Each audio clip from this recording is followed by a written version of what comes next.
السلام علیکم ورحمۃ اللہ وبرکاتہ۔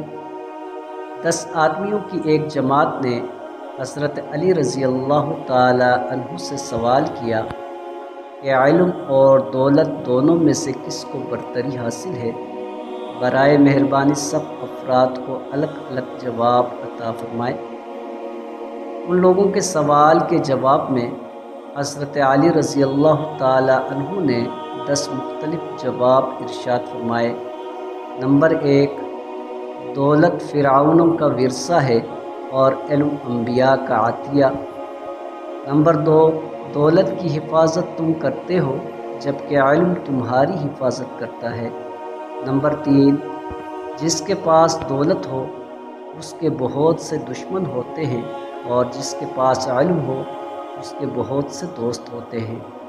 نمبر 4، دولت بانٹی جائے تو کم ہوتی ہے، علم بانٹا جائے تو بڑھتا ہے۔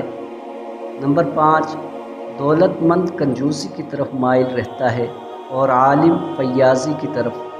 نمبر 6، دولت چرائی جا سکتی ہے جبکہ علم چرایا نہیں جا سکتا۔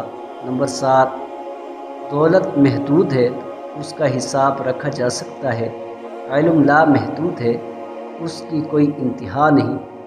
نمبر 8، دولت وقت کے ساتھ گھٹتی رہتی ہے، علم کبھی نہیں گھٹتا۔ دولت سے اکثر دل و دماغ پر سیاہی چھا جاتی ہے، علم سے دل و دماغ روشن ہو جاتے ہیں۔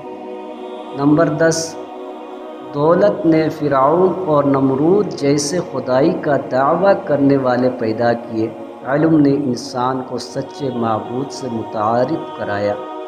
ویڈیو اگر پسند آئی ہے تو ضرور چینل کو سبسکرائب کریں، ویڈیو کو لائک کریں، ایک پیارا سا کمنٹ کریں۔